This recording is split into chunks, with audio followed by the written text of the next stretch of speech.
Fair. Yo, Scoriox, did you play Axie Infinity? Did you get involved with that? I never actually played it. I came into crypto gaming at the point when Axie Infinity was like, 3-4K a team, and I was priced out. I think I was I wanted to try it, but again, I was priced out. I was like, I got into Zedrun very early. That was a few months before Axie, I think. Well, not that early, but decent. And my horses just dropped in value off a cliff as soon as I got in. Similar story to Vulcan, but I wasn't as invested into that. I mean, I only spent probably like half an ETH total on my stable and sort of thing. And I was breeding a stable together, and I got really emotionally attached to my horses too.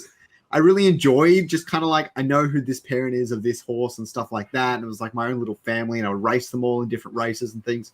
I thought that was a really cool ecosystem, a cool system.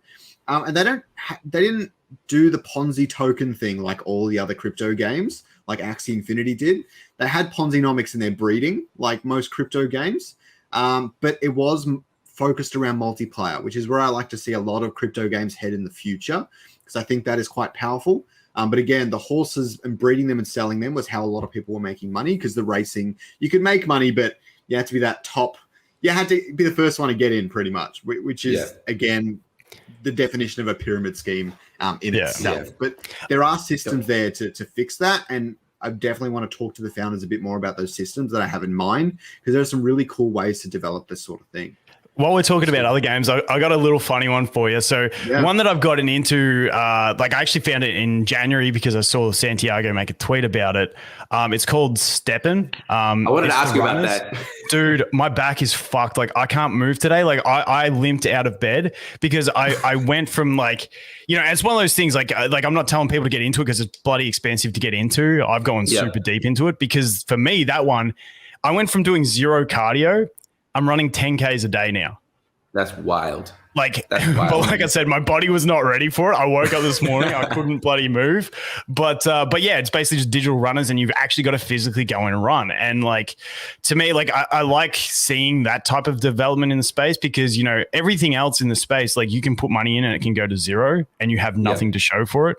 And I was like, at least with this, if it goes to zero, I've started getting fit again. Like I've started because I'm always like, I have to go to the gym every day, but like cardio, geez, it's like I struggle for motivation. As soon as you put really solid gamification behind that with a potential to earn as well, dude, like I like, there's no way I would have run 10K otherwise. Yeah. Can you explain, because we've had chats about it and I've seen like other stuff and I haven't done my own research about it, but like, can you explain how that actually works? Like what the process of like the gamification is? Yeah, it's pretty much think Axie, where you can breed shoes to get new shoes, except they limit how many players can come into the game because they don't want the hyper growth into massive cataclysmic fall. But yeah, you breed shoes, you get more shoes, except unlike Axie, where it's like, let's make a bunch of 3 Axie teams, throw them to scholars and all that. There's no scholarships in it. There's incentive to get up to 30 pairs of shoes. There's a shitload of token burning.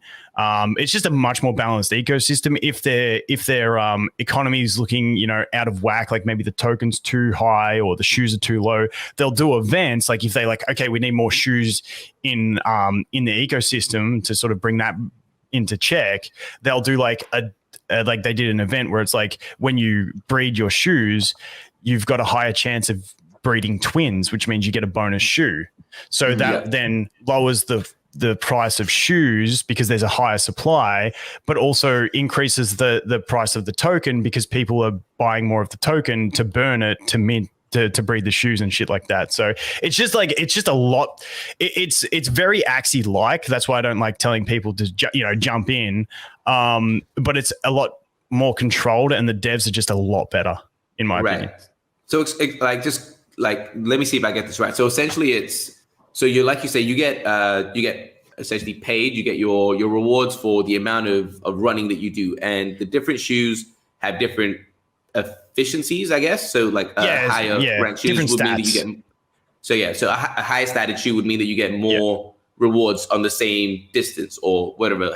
Same time. They base it off of time, but it's like you need like, so for someone with 1 pair of shoes, you can only earn for 10 minutes a day. For someone with 4 pairs of shoes, you can earn for 20 minutes a day. I've got 9 pair of shoes, and one of them's uncommon.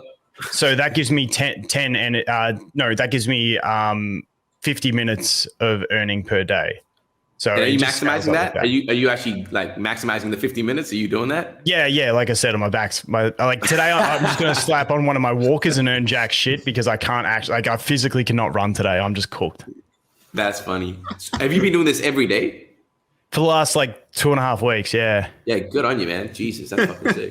That's fucking sick. I need a reason to do cardio, that's for sure. Yeah, literally, it's just like because people pay money all the time to do cardio, like to for fitness motivation and shit like that. And I'm like, well, this kind of makes sense, and it's like gamification. And like I look at like the future prospects. I don't want to get caught up on this too much, but it's like because they've done it basic and it's literally just digital shoes and you run, collaboration potential. Think about something like Illuvium where it's like, okay, if you have an alluvial, you take that alluvial on a run with you, you get bonus stats to your shoes and maybe you gain experience for your alluvial. You know, it's like stuff like that. Like because they're so basic, I'm like, that's cool for collaboration. But yeah, anything to promote healthier lifestyle is something that I'm a really big fan of.